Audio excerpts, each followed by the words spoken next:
हाँ, तो मेरे प्यारे बच्चों, स्वागत है आप सभी का अपने यूट्यूब चैनल पे। तो मैं एक बात बता देना चाहता हूँ कि आप लोग का जो सेट वाइज हम क्वेश्चन अपलोड करते जा रहा हूँ। तो ये दूसरा वीडियो है। आप लोग इससे पहले एक वीडियो और अपलोड किया गया है, उसे ज़रूर देख लीजिएगा।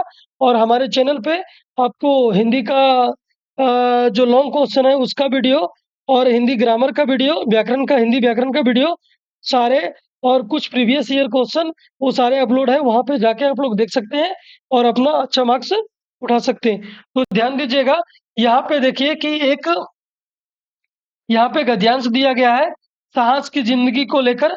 इस प्रकार से आप लोग ये गद्यांश को एक बार देख लीजिएगा फटाफट, और इससे हम लोग बिना देर किए हुए फटाफट इसका क्वेश्चन करते हैं। ठीक है, तो ध्यान दीजिएगा कि यहाँ पे फटाफट ध्यान दीजिएगा। तो यहाँ पे ध्यान देने की बात यह है कि किसकी जिंदगी सबसे बड़ी जिंदगी होती है। इस गद्यांश के अनुसार आपको आंसर करना है। तो इसका राइट आंसर हो जाएगा बच्चों, साहस की जिंदगी सबसे बड़ी जिंदगी होती है। अड़ोस पड़ोस को देखकर चलना यह किस प्रकार के जीव का काम है। तो अड़ोस पड़ोस को देखकर चलना यह किसका काम है बच्चों? तो साधारण जीव का काम है। किसका काम है? साधारण जीव का। चलिए नेक्स्ट क्वेश्चन ध्यान दीजिएगा।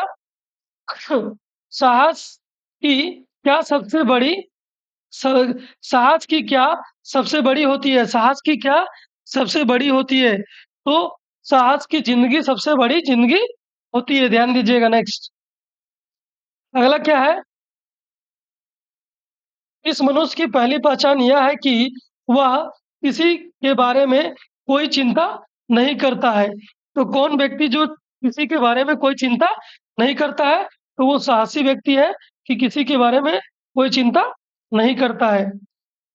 देखिए इस प्रकार से यहाँ काव्यांश दिया है। संकटों के वीर घबराते नहीं, आपदाएं देख छिप जाते नहीं। इस प्रकार से इसको आप रीडिंग कर लीजिएगा, पढ़ लीजिएगा। उसके बाद ध्यान दीजिएगा, इससे इम्पोर्टेंट यहाँ क्वेश्चन दिया गया है, संकटों से कौन नहीं घबराते हैं? संकटों से कौन नहीं घबराते हैं? तो इसका राइट आंसर क्या हो जाएगा? वीर। संकटों से कौन नहीं घबराते? वीर। कठिन पंथ को देखकर कौन सदा मुस्काते हैं? तो कौन मुस्काते हैं बच्चों? तो कर्मवीर। कौन मुस्काते हैं? कर्मवीर। असंभव किनका शब्द है? असंभव किनका शब्द है? तो इसका राइट आंसर हो जाएगा कायरों का। जो असंभव जो है शब्द, वो किसका है? कायरों का है। व्यर्थ का अर्थ, व्यर्थ व्यर्थ का क्या अर्थ होता है? व्यर्थ का क्या अर्थ होता है? तो व्यर्थ का क्या अर्थ होता है बच्चों? तो बेमतलब। क्या होता है इसका राइट आंसर? बेमतलब। नेक्स्ट क्वेश्चन की ओर फटाफट ध्यान दीजिएगा। अगला क्वेश्चन क्या है आपका? देखिए व्याकरण में हम लोग हैं। देखिए व्याकरण से कैसा क्वेश्चन पूछता है।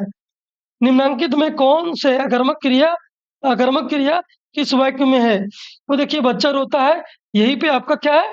अकर्मक। बाकी जगह पे देखिए क्या कर रहा है, उसका जवाब मिल रहा है। ठीक है, चलिए नेक्स्ट क्या है? जो अव्यय पदों जो अव्यय दो पदों, दो उपवाक्य, दो वाक्यों को परस्पर जोड़ने का काम करते हैं, वह खाली स्थान अव्यय होता है। तो वो कौन सा अव्यय होता है बच्चों? तो इसका राइट आंसर हो जाएगा समुच्चय बोधक अव्यय। जो हम लोग कहाँ देखते हैं? मिश्र वाक्य और संयुक्त वाक्य में ध्यान देखते हैं। फिर नेक्स्ट क्या है? निम्न में से कौन सा शब्द समुच्चय बोधक अव्यय शब्द नहीं है? तो कौन सा शब्द जो है बच्चों, वो समुच्चय बोधक अव्यय शब्द नहीं है? बहुत। ठीक है, ये जो है समुच्चय बोधक अव्यय नहीं है, ये बाकी सब है। ठीक है। चलिए फटाफट आगे ध्यान दीजिएगा कि जब वर्षा होती है तब मोर नाचने लगते हैं। रचना के आधार पर वाक्य का भेद बताएं। जब वर्षा होती है तब मोर नाचने लगते हैं। रचना के आधार पर वाक्य के भेद बताएं। ये कौन सी भेद है? ठीक है, तो यहाँ पे ध्यान दीजिएगा, ये कौन सा वाक्य है बच्चों? ये मिश्र वाक्य है, यानी कि एक वाक्य दूसरे वाक्य पे निर्भर कर रहा है। ठीक है, आश्रित है। चलिए, जिस समास का पहला पद अव्यय और प्रधान होता है, वहाँ कौन-सा समास होगा? तो इसका ध्यान दीजिएगा, इसका राइट आंसर हो जाएगा बच्चों अव्ययी भाव समास। नेक्स्ट क्या है? माँ द्वारा भोजन बनाया जाता है, वाच्य का प्रकार बताइए। माँ द्वारा भोजन बनाया जाता है, तो इसका राइट आंसर क्या हो जाएगा? कर्मवाच्य। नेक्स्ट ध्यान दीजिएगा, फिर यहाँ बाल गोविंद भगत के पाठ से आपको गद्यांश लिया गया है और इसके आपका क्वेश्चन आंसर यहाँ पे दिया हुआ है। आप लोग फटाफट गद्यांश को पढ़ लीजिएगा और फटाफट क्वेश्चन को देखिएगा। बेटे के मरने के बाद, मतलब बेटे के मरने पर बाल गोविंद भगत क्या कर रहे थे? रो रहे थे, गा रहे थे, हंस रहे थे, नाच रहे थे। तो इसका राइट आंसर क्या हो जाएगा बच्चों? इसका राइट आंसर हो जाएगा गा रहे थे। क्या कर रहे थे? गाना गा रहे थे, बजा रहे थे। भगत जी की पुतोहू कैसी थी? भगत जी की पुतोहू कैसी थी? तो इसका राइट आंसर क्या हो जाएगा? सुभग और सुशील होने के साथ साथ साथ ही घर की पूरी प्रबंधिका, मतलब पूरा घर की ख्याल रखती थी। चलिए नेक्स्ट क्या है? भगत जी का बेटा कैसा था? तो भगत जी का बेटा जो था वो सुस्त था और बोधा सा था। ठीक है, नेक्स्ट क्वेश्चन की ओर आगे बढ़ते हैं। अगला क्वेश्चन है, बाल गोविंद भगत का कितना बेटा था? तो बाल गोविंद भगत के कितने बेटे थे? तो यहाँ ध्यान दीजिएगा कि कितने थे। आपका आंसर क्या होगा? एक ही बेटा था। कितना बेटा था?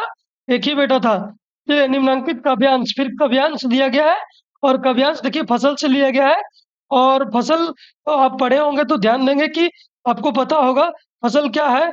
और तो कुछ नहीं है, वह नदियों के पानी का जादू है, वह हाथों की स्पर्श की महिमा है। इस प्रकार से आपको दिया गया है और यहाँ से इसको पढ़ करके आपको क्वेश्चन आंसर करना है। जैसे फसल किसका जादू है? फसल किसका जादू है? तो ध्यान दीजिएगा, इसका आंसर क्या होगा? इसका आंसर हो जाएगा नदियों के पानी का जादू है, क्योंकि नदियों के पानी के बिना फसल संभव नहीं हो सकता है। चलिए, फसल किसका रूपांतरण है? तो इसका राइट आंसर हो जाएगा आपका सूरज की किरणों का रूपांतरण है। किसका रूपांतरण है? सूरज की किरणों का रूपांतरण है। नेक्स्ट क्वेश्चन ध्यान दीजिएगा, फसल किसका गुणधर्म है? फसल किसका गुणधर्म है? मिट्टी का, जल का, हवा का, हाथों का? तो फसल जो है बच्चों, वो किसका गुणधर्म है? तो यहाँ पे किसका है? मिट्टी का है। किसका है? मिट्टी का है। चलिए नेक्स्ट क्या है? सिमटा हुआ संकोच है हवा की थिरकन का काव्य पंक्ति में अलंकार है। इसमें कौन सा अलंकार यहाँ पे है? तो यहाँ पे क्या है बच्चों? अनुप्रास अलंकार है। कौन अलंकार है? अनुप्रास अलंकार है। चलिए नेक्स्ट क्वेश्चन की ओर फटाफट ध्यान देते हैं। अगला क्वेश्चन क्या है? नेताजी की मूर्ति पर चश्मा लगाने का कार्य कौन करता था? नेताजी की मूर्ति पर चश्मा लगाने का कार्य कौन करता था? अथवा नेताजी की मूर्ति पर चश्मा कौन बदलता था? तो कौन बदलता था? कैप्टन। ठीक है, नेक्स्ट क्वेश्चन की ओर फटाफट ध्यान देंगे। अगला 24, लेखिका मन्नू भंडारी का बचपन किस शहर में बीता बीता? तो इसका राइट आंसर क्या हो जाएगा बच्चों? अजमेर में। कहाँ बीता था? अजमेर में। नेक्स्ट क्वेश्चन क्या है? बाल गोविंद भगत का कद कैसा था? बाल गोविंद भगत का कद कैसा था? तो इसका राइट आंसर हो जाएगा बच्चों, मझोले कद के थे। कैसे थे? मझोले कद के थे। नेक्स्ट क्या है? गोपियों ने किसे भाग्यवान का कर संबोधित किया है? तो बाल गोविंद यानी कि गोपियों ने गोपियों ने किसे भाग्यवान कहकर? तो उद्धव को कहकर। किसको? उद्धव को। किसको बोले थे? उद्धव को। अट नहीं रही है कविता में चारों तरफ किसकी सुंदरता फैली हुई है? तो किसकी फैली है? तो यहाँ पे राइट आंसर हो जाएगा फागुन की। किसकी सुंदरता? फागुन की सुंदरता फैली हुई है। फटाफट आप लोग ध्यान दीजिएगा, सारे क्वेश्चन इंपॉर्टेंट है आपके एग्जाम में। यहाँ से डायरेक्ट क्वेश्चन यहाँ आपके एग्जाम में देखने को मिल सकते हैं। चलिए, भोलानाथ के सिर पर, भोलानाथ के सिर में क्या था? तो भोलानाथ के सिर में क्या था बच्चों? तो यहाँ ध्यान दीजिएगा, इसके सिर में लंबी लंबी जटाएं क्या थी? लंबी लंबी जटाएं। नेक्स्ट क्या है? प्रकृति जल संचय की व्यवस्था किस प्रकार करती है? तो इसका राइट आंसर हो जाएगा बच्चों यहाँ पे कि सर्दियों में पर्वतों पर बर्फ पड़ती है, गर्मियों में वह बर्फ पिघलती है, पहाड़ों से निकलने वाली नदियां लोगों की प्यास बुझाती है। तो यहाँ सभी तीनों का तीनों आंसर सही है, इसलिए ऑप्शन नंबर डी आपका बिल्कुल सही हो जाएगा इनमें सभी। कि लेखक ने हिरोशिमा पर कविता कहाँ बैठकर लिखी थी? तो इसका राइट आंसर क्या हो जाएगा बच्चों? रेलगाड़ी पर। कहाँ? रेलगाड़ी पर। ठीक है, तो यहाँ से आपका 30 क्वेश्चन बिल्कुल आपका कंप्लीट हो जाता है। तो ये वीडियो कैसा लगा ये आप लोग कमेंट करके जरूर बताइएगा और ये वीडियो को ज़्यादा से ज़्यादा शेयर कर दीजिएगा, चैनल को सब्सक्राइब कर लीजिएगा। थैंक यू, धन्यवाद।